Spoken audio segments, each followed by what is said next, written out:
السلام عليكم. النهارده هنحاول نجاوب مع بعض على سؤال مهم بيؤرق الكثير من العرب اللي عايشين هنا في أمريكا. السؤال ده هو: هل المحلات العربية بتسرقنا ولا لأ؟ أو خلينا نصيغ السؤال بشكل آخر: ليه دايما بنلاقي أسعار السلع والمنتجات المستوردة من المنطقة العربية غالية جدا؟ وليه دايما بنسمع يقول لك أكل حلال بأسعار بنت حرام وحاجات زي كده يعني؟ فأنا النهارده هحاول أقول لكم وجهة نظري ورأيي في الموضوع ده المتواضعة، علشان نقدر نعرف ليه الأسعار هنا مرتفعة.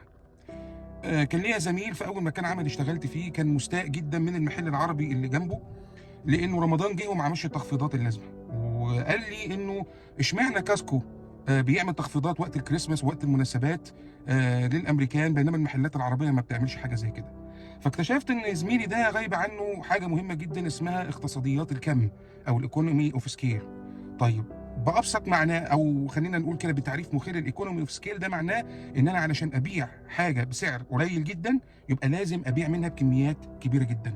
يعني مكان زي كاسكو منتشر تقريبا في امريكا كلها، ليه حوالي 600 فرع او اكتر، فبيزوروا ملايين الناس سنويا، فيقدر ان هو يبيع الحاجه بسعر رخيص لانه يقدر يجيبها من الموردين بسعر قليل جدا. لكن ده شيء مش متوفر للمحلات العربيه اللي بتشتغل على قطاع بسيط جدا من المستهلكين اللي هم اصحاب الجنسيه العربيه. احنا نبان ان احنا كتير، لكن في الحقيقه انت لو بصيت كده على الخريطه الديموغرافيه كده لامريكا، لا احنا ما احناش زي المكسيكان او اللاتينيين عموما، ما احناش زي الهنود، ما احناش زي الاسيويين. احنا عددنا قليل ومتناثرين في ولايات كتيره، مش متمركزين مثلا في مكان معين او في ولايه معينه، وبالتالي المحلات العربيه بتضطر انها تجيب بكميات قليله عشان عارفه انها هتبيع بكميات قليله. حاجة تانية اسمها سلاسل التوريد. سلاسل التوريد دي هي المحطات اللي بيمر منها المنتج من أول ما بيتصنع في بلده لحد ما بيجي لك البيت. المحلات العربي ما هي إلا محطة من محطات سلاسل التوريد دي، هي المحطة الأخيرة بالنسبة لك.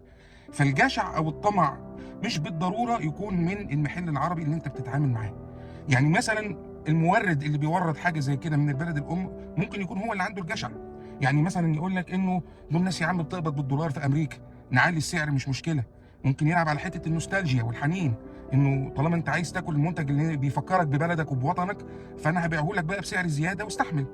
وممكن يلعب برضو على الحته الدينيه، انه انت عايز تاكل اكل حلال في بلد غربيه ما فيهاش اكل حلال، فانا لازم ادفعك ثمن الحلال ده.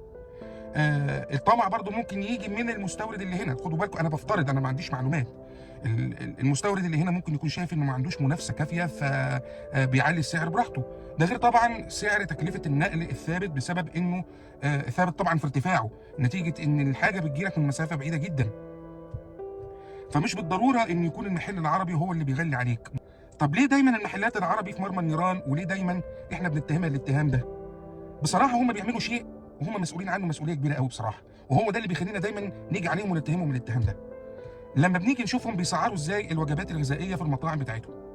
يعني في محلات عربي في كتير من الولايات، يا اما هتلاقي فيه مطعم جوه المحل بيبيع وجبات عربيه، يا اما هتلاقي فيه مطعم جنبه وصاحب المحل هنا هو صاحب المطعم هنا. الاسعار مبالغ فيها جدا والكميات مسخوطه، رغم ان كل الخامات محليه، والخامات المحليه هنا 90% منها ارخص من دولنا العربيه بكتير. فلما بنشوف طريقه تسعيرهم في المطاعم وطريقه الخدمه بتاعتهم، غصب عننا لازم نفكر انه هما كمان الجشع ده ممتد او الطمع ده ممتد على السلع اللي بتتباع. لكن الحقيقه هي مش كده فعلا، لان انا بشوف السلع العربيه بتتباع مثلا في اماكن امريكيه زي ماير تقريبا بنفس السعر اللي بتتباع بيه في المنطقه العربيه، فده معناه ان هو اشتراه بنفس السعر. طيب الحل ايه؟ الحل في التصنيع. يا اما نصنع المنتج بالكامل هنا، يا اما ان احنا نجيب المنتجات بتاعتنا ونعمل لها تغليف وتعبئه هنا.